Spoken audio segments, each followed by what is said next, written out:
그래도 늘 고마운 마음이 있습니다. 마스크를 쓰고 찬양한다는 것이 쉽지 않고 호흡하기도 쉽지 않은 것인데 또 찬양한다고 하는 것도 쉽지 않지만 그래도 주 앞에서 우리가 찬양해야 하는 또 직분을 가지고 있어서 최선을 다해서 모여주시니까 감사하고 또 힘을 다해서 또 하나님을 노래하니까 너무 감사해요. 물론 우리가 하나님 앞에 드리는 것이긴 하지만 우리는 어쩌면 필사적으로 지금 예배하고 찬양하고 또 영상으로도 예배하는 그런 자리에 우리가 있다는 생각을 합니다. 주님께서 우리 모두를 기뻐 받아주시고 또 우리의 정성, 진심을 주님께서 또 기쁘게 받아주실 줄을 믿습니다. 어렵고 힘든 때이지만 그러나 우리가 하나님 앞에 헌신하는 일에 최선을 다하시고 힘을 다하시고 또 하나님께서 분명히 여러분의 땀 흘림과 눈물 그 수고로움에 또 보답해 주시고 채워주실 줄을 믿습니다. 우리가 힘을 다해서 하나님 앞에 우리가 예배 자리에 나와서 예배하는 여러분들과 또 영상으로 나올 수가 없지만 영상으로라도 예배하겠다고 또 이렇게 또 영상으로 예배하는 모든 분들에게도 이런 하나님의 은혜가 분명히 있을 줄을 믿습니다. 오늘 본문에 있는 말씀을 우리가 살펴보겠습니다. 오늘 본문은 사흘째 되던 날 하는 말씀으로 시작합니다. 갈릴리 가나에 혼례가 있었다라는 말씀으로 시작이 되죠. 예수님이 12제자를 선택하신 후에 사흘째 되던 날을 가르쳐 말하고 있습니다. 갈릴리 가나라고 하는 곳은 나사렛에서 그리 멀지 않은 작은 마을입니다. 거기서 벌어진 혼인 잔치에 예수님의 어머니도 거기 계셨고 또 예수님과 그 제자들 혼례 청함을 받았다라고 말씀을 하고 있어요. 예수님의 모친 마리아도 가고 예수님과 제자들도 그 초청을 받았습니다. 그 주경학자인 버클레이는 아마도 요한복음을 기록한 사도 요한 그 자신의 결혼식이었을 것이다 라고 추측을 해요. 왜 그런가 하면 직접 현장을 목격하지 않은 사람이라면 도저히 기록할 수 없을 정도로 아주 자세하고 생동감 있게 표현하고 있기 때문에 그렇습니다. 아무튼 예수님이 가나의 혼인잔치에서 첫 번째 기적을 베푸십니다. 기적을 베푸신 동기는 3절에 있어요. 3절에 보면 포도주가 떨어진지라. 예수의 어머니가 예수에게 이르되 저들에게 포도주가 없다 하니, 그러니까 부족한 거죠. 포도주가 떨어졌습니다. 이 부족함이 문제가, 이 잔치에 문제가 생겨서 그래서 이 기적이 생겨나는 원인이 되었다 이렇게 말씀을 합니다. 이 잔치집에는 손님이 많아야 하고 음식이 넉넉해야 하고 즐거움이 또 흥겨움이 있어야 합니다. 손님은 많은데 음식이 모자란다든지 또 음식은 많은데 손님이 적다든지 뭐 손님도 음식도 넉넉한데 둘러앉아서 그 음식을 먹는 사람들이 마지못해 그 자리에 앉아 있다고 한다면 그 잔치는 참 잔치라고 얘기하기 어렵겠죠. 그런데 여기 갈릴리 가나의 잔치에는 포도주가 떨어졌다 이렇게 말씀을 해요. 3절 끝에는 포도주가 없다 이렇게 말씀하죠. 오크 에쿠신, 그러니까 가지고 있는, 내가 소유하고 있는 게 없는 거예요. 아무것도 없는 거예요.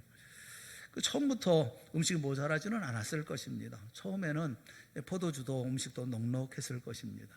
그런데 잔치가 계속되는 동안에 모자르기 시작하고 결국은 다 떨어져서 이제 하나도 남지 않은 그런 상태가 되어져 버리고 만 거죠. 어쩌면 인간의 삶도 그런 게 아닐까 하는 생각이 들어요. 처음에 시작은 기쁨으로 시작하고 돌잔치로 시작하고 하지만 결국 장례식으로 마치게 되지 않습니까? 마치 맨 마지막의 모습이 이와 같은 모습, 그 가나의 혼인잔치의 모습과 우리 인생의 모습이 좀 많이 흡사하겠다 그런 생각이 듭니다. 유대인들에게 포도주라고 하는 것은 약으로 또는 음료로 씁니다. 또 제물로도 사용하고 예배용으로도 사용이 됐습니다. 잔치집에서 포도주가 모자라거나 떨어졌다고 하는 것은 반드시 있어야 하는, 꼭 있어야 되는 것이 떨어진 어떤 상실 또는 결핍, 품절 뭐 이런 모습이죠. 삭막해지는 오늘 우리의 시대와도 뭐 크게 다르지 않겠다는 그런 생각도 들어요. 그런데 갈릴리 가나 혼인잔치는 오히려 문제가 축복이 된 경우입니다. 문제를 좋아하는 사람은 아무도 없죠. 그런데 그 문제 때문에 잘된 사람 또한 수없이 많습니다. 문제는 문제를 어떻게 다루느냐 하는 것에 달려있기 때문에 그렇습니다. 우리는 코로나19라고 하는 거대한 난제 앞에 서 있습니다. 도대체 해결할 수 없는 문제를 우리가 만난 것이죠. 또 온 세상이 맞서 해결하려고 하지만 그런데 그게 쉽지만은 않습니다. 그런데 사실 우리는 이 코로나19만의 문제를 안고 있지는 않습니다. 그것뿐만 아니라 인생을 살면서 왜 이렇게 어려운 문제들을 많이 만나는지, 그 문제가 어떤 경우에는 경제적인 어려움일 수도 있고, 또 어떤 경우에는 남모르는 가정사, 가정의 문제이기도 하고, 또 누군가에도 아무런 말도 할 수 없는 어떤 가슴앓이 하는 가슴을 안고 끙끙 앓고 있는 그런 경우도 있지요. 게다가 우리에게는 또 재개발이라는 그런 문제까지 겹쳐서 서로 위로하고 격려를 하겠지만 마땅한 해결책을 제시하기는 참 어려운 그런 때에 우리가 살고 있지 않습니까? 어떤 문제든 간에 우리는 그 문제 앞에 봉착해 있고 또 그 문제를 반드시 해결해야 되겠기 때문에 온 힘을 다 기울여서 애를 써서 그 문제를 풀어나가려고 애씁니다. 그러면서 우리는 서서히 지쳐가고 있고 서서히 힘든 그런 어려운 가운데 처해 있는 것이 오늘 우리의 현실이기도 하죠. 코로나19만 아니라 우리가 만났던 많은 문제들이 있고 지금 현재도 우리가 안고 있는 문제들이 있어요. 이 문제를 만났어요. 그럼 어떻게 해야 할까요? 이 문제들을 어떻게 해야 될까요? 오늘 본문에 있는 말씀, 이 가나 혼인잔치의 이 사건들을 우리가 보면서 우리가 배워야 될 것이 있습니다. 첫째는 마리아에게서 배울 것이 있고 또 하나는 종들에게 배울 것이 있어요. 우리가 이 마리아에게 배우고 또 종들에게 배우면서 또 우리의 믿음의 또 문제를 풀어나가는 어떤 그 하나님께서 주시는 그 방법, 또 우리가 어떻게 문제를 풀어나가야 할 것인지에 대해서도 깊이 우리가 생각하고 또 우리 마음에 깨달음도 있는 그런 시간이 되어졌으면 좋겠습니다. 첫째 우리가 배워야 될 사람은 마리아입니다. 마리아에게서 배워야 될 것이 있어요. 혼인잔치에 문제가 생겼어요. 포도주가 떨어진 것입니다. 예정했던 것보다 손님이 많이 온 탓인지는 모르겠지만 아무튼 한창 무르익어가는 그런 잔치에 포도주가 떨어졌으니까 이거 얼마나 난감한 일이겠어요. 음식이 남는 잔치보다는 음식이 모자라는 잔치가 좋은 잔치이겠죠. 이스라엘 사람들의 식상활에 특별히 잔치에 있어서 포도주라고 하는 것은 절대적인 음식입니다. 이것이 떨어졌어요. 어떻게 해야 할까요? 우리가 금방 주목하게 되어지는 것은 바로 예수님의 어머니 마리아입니다. 3절 말씀을 보면 포도주가 떨어진지라 라고 말씀하시면서 예수의 어머니가 라고 말씀을 해요. 성경은 우리의 주의를 예수의 어머니 마리아에게로 금방 이렇게 관심을 갖도록 합니다. 포도주가 떨어진지라. 그래서 생겨난 여러 가지 일들이 있지 않겠습니까?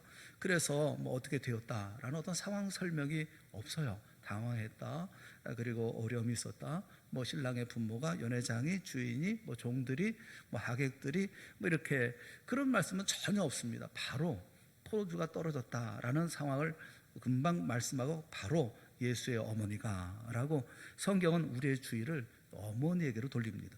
예수의 어머니 마리아가 무엇을 했기에 예수의 어머니 마리아에게 우리가 주목을 하도록 하셨을까요?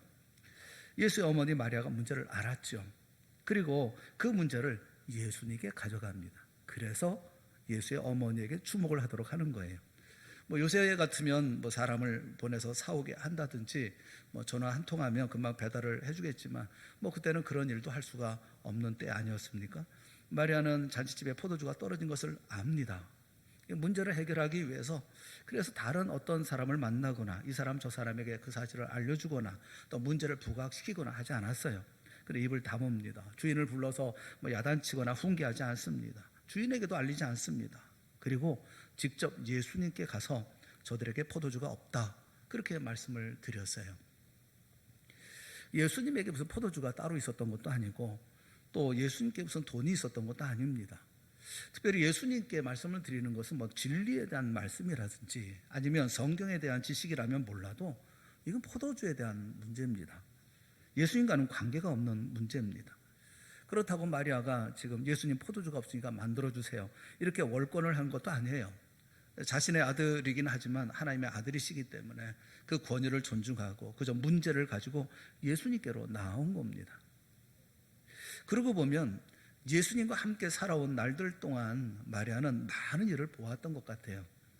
가정에 문제가 있지 않았겠습니까? 가족 간에 문제가 있었을 것이고 삶을 살아가면서 많은 문제들이 있지 않았겠어요? 근데 문제가 있을 때마다 예수님께 말씀드리면 다 해결하셨던 것들을 익히 보아왔던 것이죠. 그래서 문제가 생기니까 바로 예수님께 말씀을 드립니다. 예수님과는 아무런 상관이 없는 것처럼 보이는 문제이지만 문제이기 때문에 예수님께 가져온 거예요. 그게 큰 문제든 작은 문제든 문제는 예수님께 가져가는 거다라는 것을 마리아는 우리에게 보여주고 있어요. 이 부분에 대해서 우리는 깊이 생각을 해야 합니다. 사람들은 보면 너무 똑똑해서 그래서 예수님께 나오질 않습니다. 이 문제는 예수님과 관계가 없는 문제, 예수님과 풀어나갈 문제가 아니라 내가 풀어야 할 문제고, 친구들하고 풀어야 할 문제고, 또 그리고 가족이 함께 해야 할 문제고, 뭐가 있으면 해결될 수 있는 문제고, 주님에게 말씀드린다고 하더라도 뾰족한 수가 있겠어, 이렇게. 그래서 기도도 하지 않고 또 이게 맡기거나 또 주님을 바라보거나 하지도 않습니다. 사랑하는 여러분, 할 수 있고 없고 하는 것은 주님이 정하시는 거예요. 우리에게는 문제 들고 나아갈 책임만 있는 겁니다. 잘된 문제든 잘못된 문제든 우리의 모든 문제를 있는 그대로 주님께 가지고 나아가서 말씀드리는 거, 이게 마리아가 한 일이에요. 포도주 문제는 예수님과 아무런 관계가 없는 것처럼 보여집니다. 그러나 마리아는 이 문제를 가지고 예수님께 의논을 드려요. 그게 믿음이에요. 우리 모두 이런 믿음을 가질 수 있기를 주님의 이름으로 축원합니다.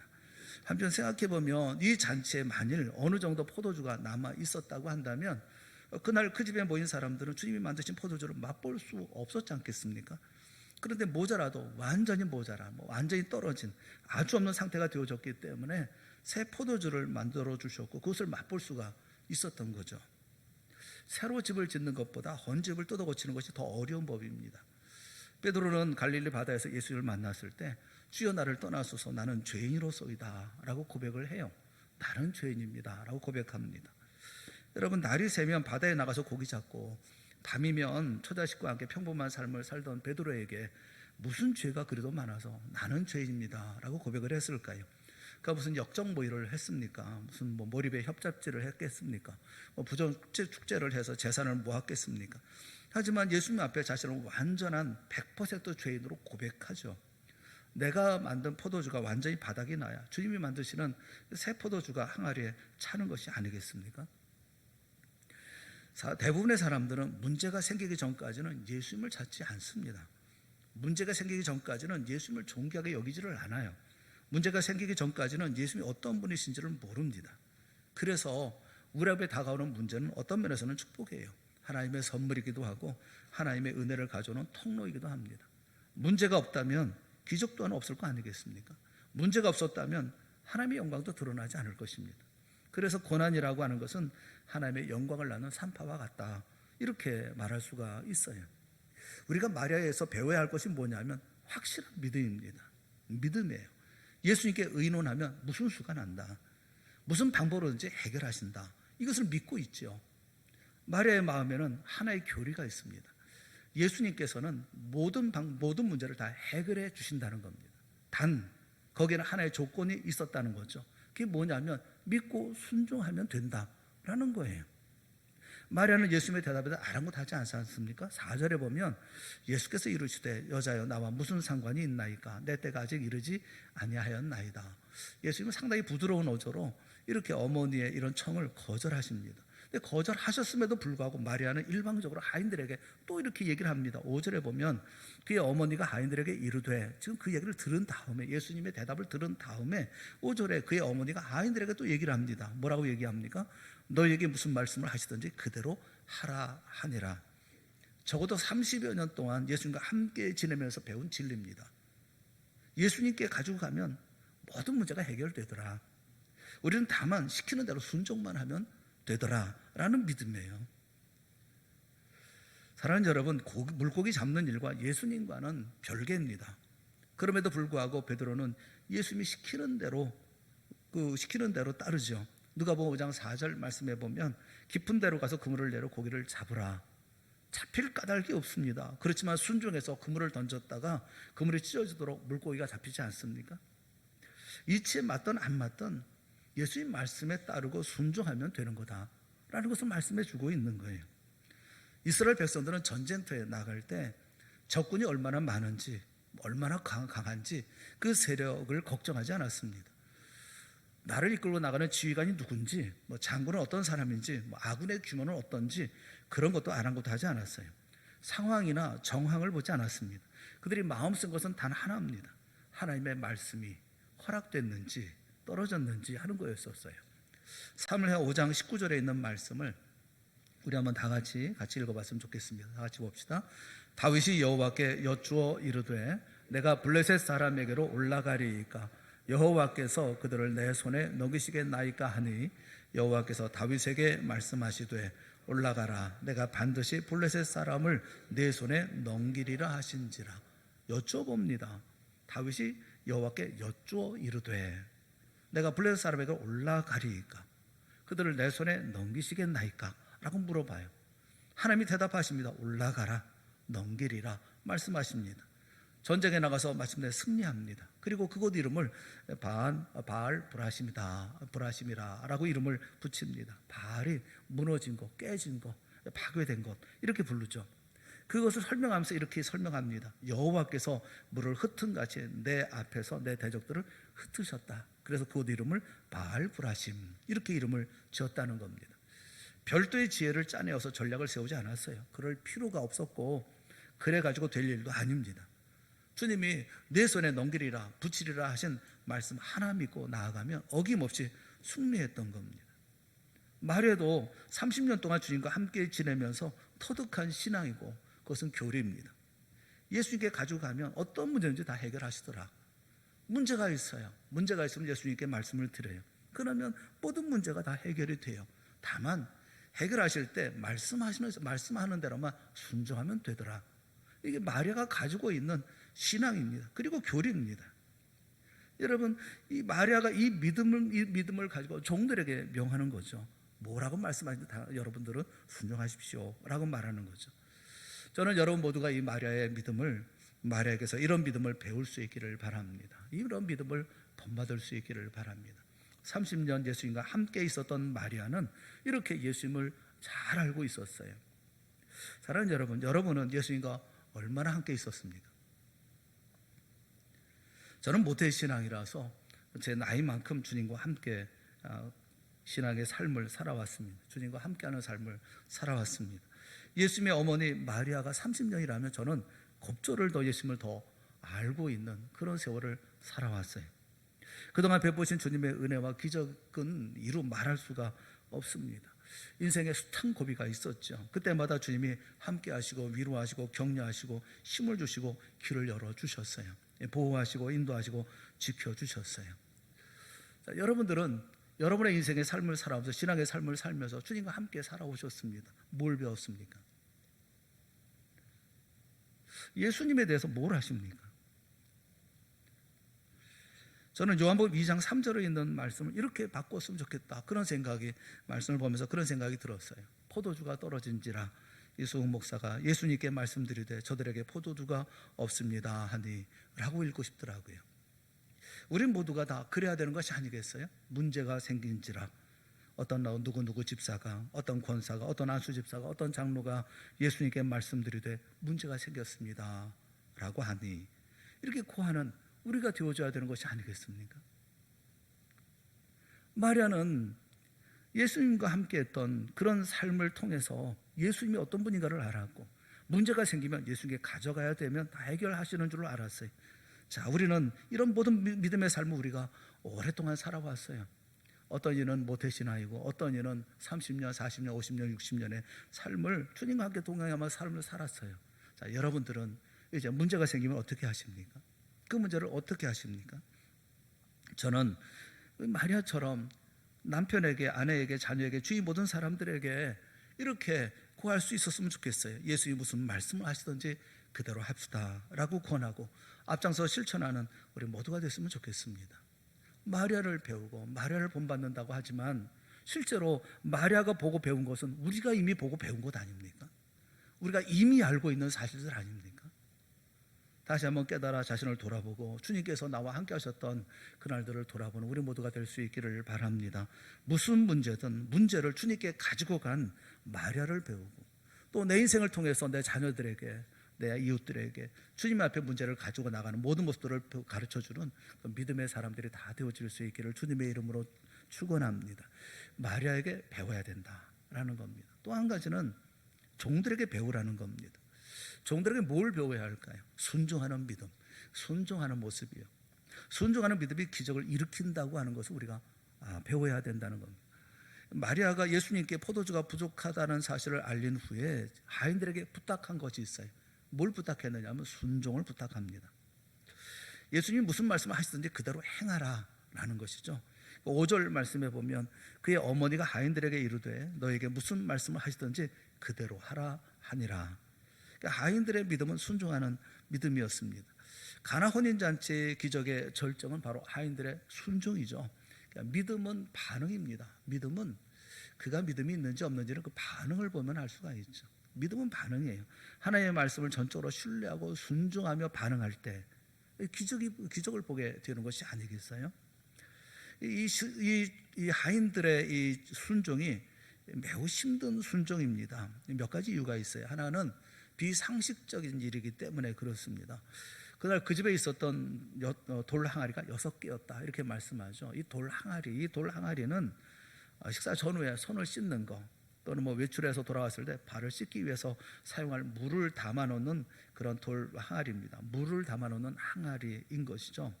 그러니까 이 항아리는 허들의 물을 담아두는 항아리지 이게 음식 담는 용기가 아니에요. 음식을 담아놓는 그런 용기가 아닙니다. 포도주 용기가 아니라는 거예요.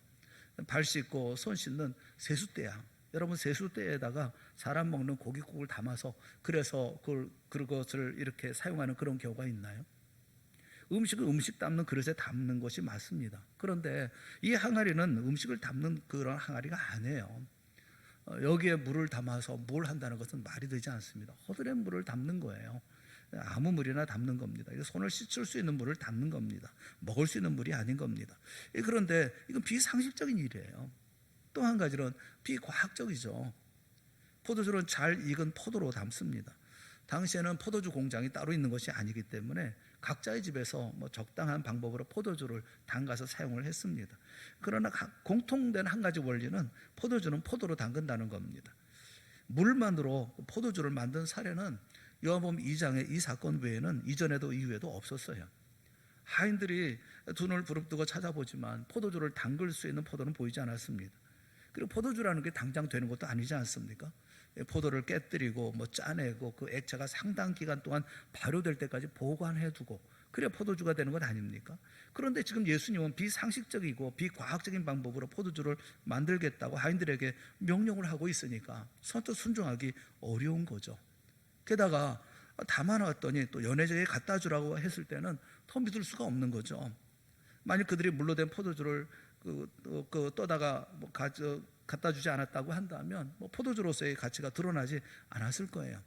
어떤 주경학자는 하인들이 그 물을 떠서 가는 동안에 포도주가 되었다 이렇게 보시는 분들도 계시더라고요. 하인들의 입장에서 보면 이게 포도주일까? 공인이 떠다 주고선 핀잔이나 받지는 않을까? 이런 염려도 할 수 있었던 그런 상황이 아니었겠습니까? 그런데도 순종했다. 그런데도 그렇게 했다라는 것이 중요하다는 겁니다. 우리 성도님들과 이야기를 나누거나 또는 신방을 가거나 이렇게 이야기를 나누다 보면 우리 성도님들 가운데 시어머니들이 많이 계셔요. 그래서 그 시어머니들 이야기를 많이 합니다. 시어머니 얘기 가운데 거의 태반을 얘기하는 게 며느리 얘기죠. 욕을 할 때는 항상 며느리 욕을 하고 그러지 않습니까? 근데 요즘에 시어머니들은 며느리 눈치 보느라고 이러면서 얘기를 하시더라고요. 그래서 며느리를 모시고 산다 이런 얘기를 해요. 저희 집에는 며느리를 둘이나 모시고 살아야 될 판이라서 이제 벌써부터 아주 걱정이 많습니다. 아주 따로 살까 이런 생각도 좀 해봅니다만 요즘에 좀 시어머니 며느리 좀 그거 쉽지는 않은 것 같아요.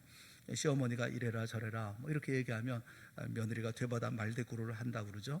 이건 이렇고 저건 저렇고 이러면서 똘똘한 소리를 늘어놓는다는 거예요. 그러면 너 그렇게 꼬박꼬박 말대꾸 할래? 시어머니가 답답해서 언성을 높이면 며느리도 어칠세라 눈을 똑바로 뜨고 되받는답니다. 어머니도 참 말대꾸가 아니라 이치가 그렇지 않습니까? 이치가. 여러분 그 이치 따지다가 언제 순종하겠어요? 순종이라고 하는 것은 이치 따져 하는 게 아니에요. 우리가 중요하게 여기는 상식이라든가 과학적인 사고라고 하는 것은 그다지 신뢰할 만한 것이 아니라는 것을 우리가 인정해야 합니다. 진흙탕에서 피어나는 연꽃 색깔은 진흙탕 색깔이 되어야 상식 아닙니까? 푸른 풀을 먹고 사는 소에게 짜내는 우유는 푸른 색깔이 되어야 상식 아니겠어요? 죽음이라고 하는 것도 나이 많은 사람에게 먼저 있고 젊은이는 나중에 죽는 것이 상식 아닙니까? 하지만 세상에는 비상식적인 것들이 훨씬 많습니다. 더욱이 성경 안에서는 상식과 과학을 초월한 사건들로 가득 차 있어요. 이스라엘 백성들이 홍해를 육지같이 건넜던 사건, 40년 동안 굶어 죽지 않고 황야를 횡단했던 사건, 하룻밤 사이에 활 한번 쏴보지 않고 창 한번 던져보지 않고 이스라엘을 침략했던 아수르 군대 18만 5천 명이 함께 한 번에 떼죽음 당한 사건, 이 창세기에서 요한계시록에 이르기까지 인간이 가지고 있는 상식과 과학을 초월한 이런 사건들로 연속되어져 있지 않습니까? 오늘 우리에게 주시는 교훈이 뭐냐면 무슨 말씀을 하시는지 그대로 하라는 거예요. 그것이 이치에 맞든 안 맞든 상식이든 비상식이든 과학적이든 비과학적이든 그대로 하라는 겁니다. 그게 순종이라는 거예요. 왜 우리가 순종을 안 합니까? 안 하는 데는 원인이 있어요. 한 3가지가 있다는 생각이 들어요. 첫째는 교만해서 그렇습니다. 자신의 경험과 하나님의 능력을 동일시합니다. 내가 1분에 100m를 달리면 하나님도 1분에 100m 달릴 줄로 생각해요. 내가 실패했기 때문에 하나님도 실패할 것이라고 생각을 합니다. 내가 할 수 없는 일이기 때문에 하나님도 할 수 없다라고 생각을 해요. 아주 교만해요. 그래서 순종 안 해요. 또 사단이 그 사람의 마음을 장악하고 있기 때문이기도 합니다. 아담과 하와가 하나님의 말씀에 불순종하는 것은 사단이 그들의 마음을 장악했기 때문에 그래요. 사단이 마음을 사로잡으면 하나님의 말씀 순종하지 않습니다. 또 한 가지는 하나님의 심판을 아주 우습게 생각해요. 과소평가한다는 겁니다. 성경을 여러분 자세히 읽어보세요. 하나님을 거역했거나 불순종한 사람들은 모두가 심판받습니다. 그 사실을 외면하거나 무시하기 때문에 불순종합니다. 주경학자 버나드라고 하는 분은 6항아리 포도주는 70가족, 70가족이 먹고도 남는 양이다. 이렇게 많은 양이다. 이렇게 얘기를 했고, 바클레이는 이 6항아리 180갤론, 그러니까 약 한 700리터 정도 되는 그런 양이다. 그런 얘기를 했어요. 그러니까 중요한 것은 무슨 말씀하는지 그대로 했다라는 사실이 중요했다라는 거예요. 그 양이 얼마가 됐든 그대로 했다라는 거죠. 물을 채우라라고 했을 때 물을 채웠습니다. 떠다 주라 했을 때 그대로 했어요. 신앙이라는 게 뭡니까? 주님이 하라고 하면 하는 대로 하라는 대로 하는 게 신앙 아니겠어요? 성경 읽다가 이 말씀은 나에게 주시는 하나님의 영역이다 라는 생각이 들면 이 핑계 저 핑계로 빠져나갈 궁리하지 말고 순종하십시오. 설교를 듣다가 저 말씀은 오늘 나에게 주시는 말씀이구나 라는 생각이 들면 내일로 미루지 말고 오늘 당장 실천하세요. 사도행전 7장 54절에 보면 스데반이 전한 말씀을 듣습니다. 유대인들이 말씀을 듣다가 반응을 보입니다. 그들의 반응이 이런 반응이에요. 그들이 이 말을 듣고 마음에 찔렸다라는 것은 가책을 받았다는 거죠. 이 찔렸다는 디아프리오라는 말은 톱으로 켜서 나눈다는 겁니다. 톱으로 켜서 그래서 나눠버린다. 이게 디아프리오라는 찔린다는 말이에요. 여기 마음이라는 카르디아라는 이 말은 이 마음 또는 속, 내부, 중심 그것을 말씀하고 있는 것이거든요. 그러니까 스데반에 전하는 말씀을 듣고 이 사람들은 마음 깊은 곳에 통증이 있었다는 거죠. 톱으로 써는 것 같은, 이게 나머지는 것 같은 통증이 있었다는 겁니다. 마음 깊숙이 아파갔다는 거예요. 마음에 이런 깨달음이 있었고 그리고 아주 가책이 있었다는 겁니다. 그래서 어떻게 합니까? 그를 향하여 이를 갑니다. 그 이를 갈고 그리고 카이 그리고 에브루손이 뭐냐면 이를 악문다는 겁니다. 그 말을 듣고 그리고 난 다음에 이를 갈면서 이를 악물었다. 결심했다는 거죠. 그래서 어떻게 했습니까? 그 다음에 보면 그들이 큰 소리를 지르며 귀를 막고 일제히 그에게 달려들어 성 밖으로 내치고 돌로 칠세. 순종하는 것이 아니라 오히려 스데반을 죽여서 그 입을 막아버렸다. 이렇게 말씀하고 있죠. 사랑하는 성도 여러분, 동을 항아리에 물을 채우라 하시면 가득 채우는 사람이 됩시다. 떠다가 연회장에 갖다 주어라 라고 말씀하시면 두말하지 말고 그대로 떠다가 주자고요. 믿으라 하셨으니 믿고 기도하라 하셨으니 기도하고 염려하지 말라 하셨으니 염려하지 말자고요. 그게 순종이에요. 그렇게 순종하는 거예요. 어떤 문제가 있든지 그 문제를 주님 앞에 가져가서 그리고 주님께서 말씀하신 그 말씀대로 순종하는 거. 그럴 때 거기 기적이 있다고 말씀하고 있는 겁니다. 저는 그 7절 말씀이 좀 수상하게 보입니다. 7절 말씀에 보면 우리 한번 같이 읽어볼까요? 7절 같이 시작. 예수께서 그들에게 이르시되 항아리에 물을 채우라 하신즉 아귀까지 채우니. 여기 말씀을 보면 레게 아우토이스 호 예수스, 예수께서 그들에게 말씀하시는 거예요. 명령하시는 겁니다. 게미사테 타스, 히드리아스, 히다토스, 히도스라고 하는 물로 항아리를 채우라 명령하시니까 카이, 그래서 에게미산 채웠는데 채웠다는 겁니다. 그리고 난 다음에 그 다음에 말씀이 있어요. 아우타스 헤오스 아노. 이거 말이 뭐냐면 위에 있는 데까지, 꼭대기까지 채웠다는 거, 위에까지 채웠다는 겁니다. 채우라 하시면 그 항아리 채우면 되는데 아기까지 찰랑찰랑하게 다 채워버렸다, 그렇게 얘기를 하고 있어요. 물론 순종하는 마음으로 최선을 다해서 항아리를 채웠기 때문에 그렇게 가득 채웠을 거다, 이렇게 생각할 수도 있습니다. 제가 수상하게 보는 것은 여러분, 항아리에 약 700리터의 물을 붓는 겁니다. 6항아리에. 그러면 10리터짜리 물통이 70개입니다. 그 10리터라고 그러면 여러분들이 예배당에 들어올 때 보면 그 교회 들어오기 전에 보면 그 소독약을 넣는 말통이 있어요. 그 한 통이 10리터거든요. 들어보세요. 들지 못합니다. 무겁습니다. 10리터짜리. 그것이 70개입니다. 그리고 물을 어디서 길어옵니까? 우물에서 길어와야 됩니다. 이게 옆에서 퍼다가 이렇게 수도에 받아가지고 넣는 게 아니고 우물에 가서 퍼와야 되는 겁니다. 물을 퍼가지고 해서 그것을 지고 그리고 와서 그걸 붓고 하는 겁니다. 그리고 이게 얼마나 힘든 일이겠어요?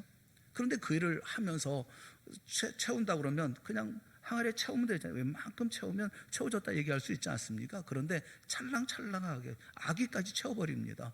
저는 그런 생각이 들더라고요. 제 생각에 혹시 무슨 억하심정으로 이게 항아리에 물을 부었던 이들도 있지 않았을까 하는 생각이 드는 거예요. 그런 생각이죠. 도대체 무슨 생각으로 이런 일을 시키는지 모르겠네. 포도주를 구해달라고 하는데 아니 엉뚱하게 물을 갖다 부으라는 거, 이건 또 뭐야? 아무리 종이라도 이렇게 아무거나 시켜도 되는 거야? 아무 일이나 막 시켜도 되는 거야?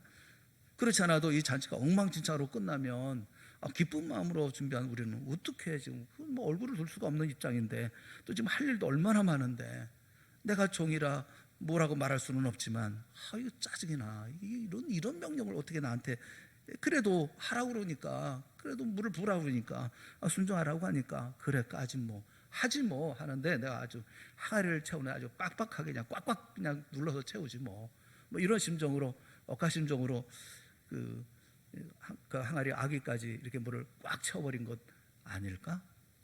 성경에 나오는 얘기는 아니고 제 생각이에요. 그런 사람도 있지 않았을까 하는 생각이 드는 거예요. 또 그런 정도 있겠죠. 뭐 바쁜데 뭐 이런 일을 시킬까 하면서 그냥 설렁설렁 대충 항아리에 물을 부었던 정도 뭐 없지 않겠습니까? 뭐 종이라 뭐 말은 못 하겠고 뭐 입이 있어도 말 못하는 종인데 뭐 그냥 시키는 대로 해야지 뭐 어떻게 하겠어? 그러면서 이제 뭐 대충 그렇게 묻지 않았을까요? 제가 만약 예수님과 같은 그런 예수님 같았으면 아마도 그 분리를 좀 했을 것 같아요. 요것들 봐라.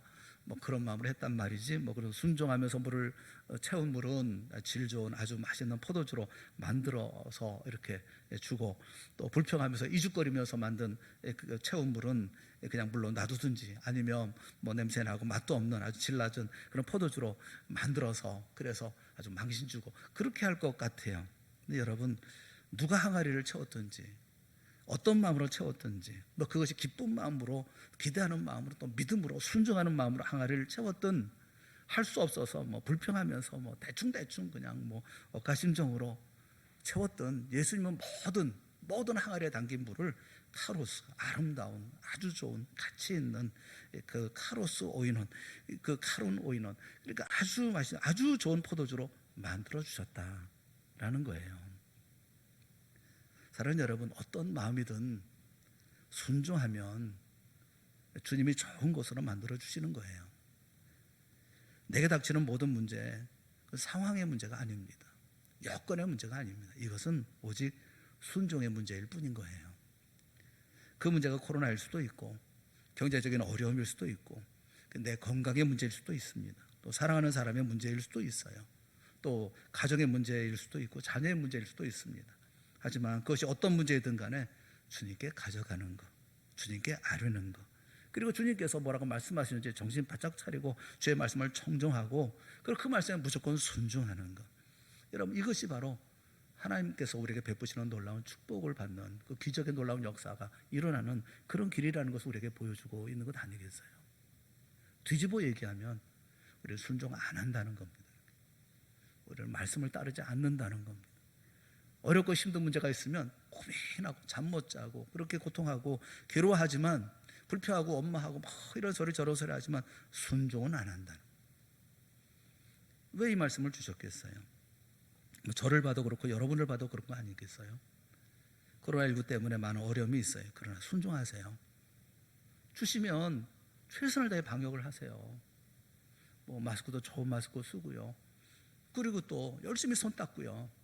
남 만나는 것도 좀 적게 만나고요. 나가는 것도 좀 잘 절제 좀 하고요.